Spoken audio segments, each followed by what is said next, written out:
जय हिंद एवरीवन। तो बेटा एनडीए 1 2026 का नोटिफिकेशन आज रिलीज होने जा रहा है। यूपीएससी का जो एग्जाम कैलेंडर है उसमें उन्होंने डिटेल में मेंशन किया हुआ है कि 10 दिसंबर को नोटिफिकेशन रिलीज होगा। वी आर एक्सपेक्टिंग आज शाम तक जो है वो नोटिफिकेशन आ जाएगा। 30 दिसंबर तक जो है वो आपको एनडीए का एग्जाम अप्लाई करना होगा और एग्जाम जो है वो 12 अप्रैल 2026 को कंडक्ट किया जाएगा। तो ऑलमोस्ट अगर हम देखें इसको तो we have 4 months of time. 4 महीने में आप अपने भविष्य को सही तरीके से ऑर्गेनाइज और स्ट्रक्चर वे में जो है वो प्लान आउट कर सकते हैं। जहां तक बेटा इसकी एलिजिबिलिटी की बात है तो एक तो एजुकेशन क्वालिफिकेशन आती है और एक आपका आता है age criteria. Education qualification wise जो भी बच्चे अभी 12th में हैं या 12th पास आउट कर चुके हैं वो सारे बच्चे जो है वो एनडीए की एग्जामिनेशन को अप्लाई कर सकते हैं। एक मिथ रहती है कि सिर्फ नॉन मेडिकल स्ट्रीम वाले बच्चे जो है वो एनडीए के लिए एलिजिबल होते हैं, तो ऐसा बिल्कुल नहीं है बेटा। जो आपका जब एनडीए का एग्जाम कंडक्ट किया जाता है it is for army, navy and air force, तीनों विंग के लिए कंडक्ट किया जाता है। जो एयरफोर्स और नेवी हैं वहां पर थोड़ा सा टेक्निकल अंडरस्टैंडिंग के लिए जो है वो उनका क्राइटेरिया रहता है कि बच्चे का 12th में फिजिक्स एंड मैथमेटिक्स होना मैंडेटरी है। मतलब जो बच्चे नॉन मेडिकल में हैं वही बच्चे जो है वो एयरफोर्स, नेवी के लिए अप्लाई कर सकते हैं। बाकी जो स्ट्रीम्स हैं, चाहे मेडिकल की बात करें, हम ह्यूमैनिटीज की बात करें, कॉमर्स की बात करें, वो बच्चे सिर्फ और सिर्फ जो है वो इंडियन आर्मी के लिए एलिजिबल रहेंगे। जहां तक पेपर का सवाल है, जो एनडीए का एग्जामिनेशन होता है तो उसमें जरूर जो नॉन मेडिकल स्ट्रीम है उन बच्चों को एज मिलती है, क्योंकि मैथ्स का एक डेडिकेटेड पेपर होता है, उसका वेटेज काफी रहता है। तो इसलिए जो अब एक मिथ बन चुकी है कि नॉन मेडिकल वाले ही अप्लाई कर सकते हैं, बट ऐसा बिल्कुल नहीं है। जहां तक एज की बात करें, हम एज एलिजिबिलिटी की बात करें तो नोटिफिकेशन में मेंशन रहता है हमेशा ही कि 16.5 ईयर से लेकर 19.5 ईयर्स तक जो भी बच्चे हैं जिनकी एज इस एज ग्रुप ब्रैकेट में फॉल करते हैं वो एलिजिबल हैं। तो बेटा मैं यहां पर एक बड़ा इंपॉर्टेंट पॉइंट आपको क्लैरिफाई करना चाहता हूं कि ये जो 16.5 से 19.5 का जो एज क्राइटेरिया है ये तब होना चाहिए जब आपकी ट्रेनिंग स्टार्ट होती है।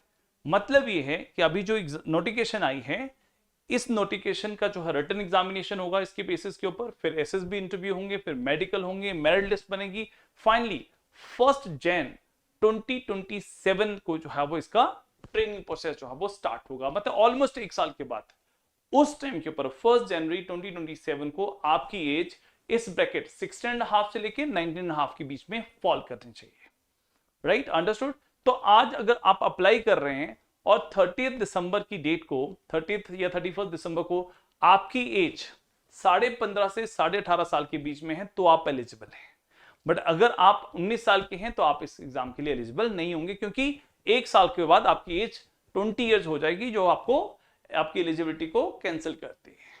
ठीक है, राइट। तो जो भी बच्चे आज की डेट में 15.5 से 18.5 साल के बीच में फॉल करते हैं, 12th अपीयरिंग है, 12th कर चुके हैं, वो सब एनडीए के एग्जामिनेशन के लिए एलिजिबल है। फिर बात करते हैं हम नंबर ऑफ सीट्स की। तो बेटा अराउंड 400 सीट्स आती हैं। ठीक है, पिछली 3 नोटिफिकेशन में 406 सीट्स जो अनाउंस की गई थी उसमें से समवेयर अराउंड 25 to 27 सीट्स जो है वो गर्ल्स, फीमेल कैंडिडेट्स की रहती हैं, बाकी सीट्स जो है वो बॉयज के लिए रहती हैं।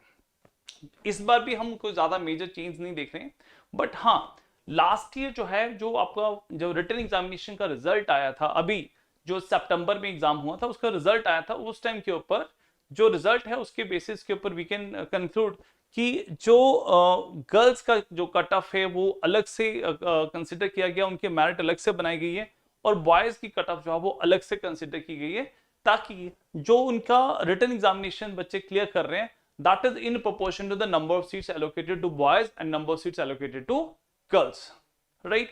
तो ये जो चेंज है लास्ट ईयर नोटिफिकेशन में क्लियरली मेंशन नहीं था, इस बार हम एक्सपेक्ट कर रहे हैं कि वो नोटिफिकेशन में क्लियरली मेंशन किया जाएगा। जब भी अपडेट आती है तो I will share the same with you, वो आपके साथ शेयर कर दिया जाएगा। जहां तक पेपर की बात है, एनडीए के एग्जामिनेशन 2 पेपर होते हैं। एनडीए के एग्जामिनेशन में पेपर 1 होता है आपका मैथमेटिक्स का, 300 मार्क्स का एग्जाम हो रहता है, 2.5 आवर का टाइम मिलता है इसके लिए, और इसमें 11th-12th का ही मैथ्स जो है वो उसमें पूछा जाता है। इसीलिए मैंने कहा था कि नॉन मेडिकल स्ट्रीम वाले जो बच्चे हैं उनको थोड़ा सा एज रहता है, क्योंकि जो उन्होंने 11th-12th में स्टडी किया है वही उसी का पेपर जो है वो आपके एनडीए में पूछा जाएगा, तो उनको एडवांटेज रहता है। बट एलिजिबिलिटी का क्राइटेरिया जो है वो नॉन मेडिकल स्ट्रीम बिल्कुल भी नहीं है। देन जो पेपर 2 रहता है दैट्स गैट, हम जनरल एबिलिटी टेस्ट कहते हैं उसको। गैट के अंदर 3 मेजर पोर्शन आते हैं। एक आपका इंग्लिश रहता है, दैट इज ऑफ 200 मार्क्स। दूसरा आपका साइंस रहता है, अगेन ऑफ 200 मार्क्स, दोनों बहुत अच्छे स्कोरिंग है, ठीक है। तीसरा जो सेक्शन रहता है that is your general studies, और उसमें सोशल स्टडीज पूछी जाती है, ज्योग्राफी रहती है, हिस्ट्री रहती है, थोड़ी सी पॉलिटी के भी क्वेश्चन जो है वो पूछे जा रहे हैं एग्जाम में, और साथ में करंट अफेयर्स जो है वो पूछे जाते हैं। तो बेटा ये आपका एनडीए का जो है वो रिटन एग्जामिनेशन रहता है, पेपर 1 एंड पेपर 2। दोनों ही पेपर अलग से आपको क्वालिफाई करना मैंडेटरी रहते हैं, विद 25% कट ऑफ, 25% मैथ्स में, 25% गैट में स्कोर करेंगे, then you will be eligible for the final merit list. और जब आपका रिटन एग्जामिनेशन क्वालिफाई हो जाता है, then you go for SSB interview, और एसएसबी इंटरव्यू में जब आप रिकमेंड हो जाते हैं, then you go through the medical, और अगर मेडिकली फिट हैं तो फाइनल मेरिट लिस्ट में अगर आपका नाम आता है, then you join the prestigious National Defence Academy Khadakwasla. तो बेटा स्टार्ट हो चुका है process, start working on yourself, and we will be glad to see you as an officer in the time to come. Wish you all the best. Jai Hind.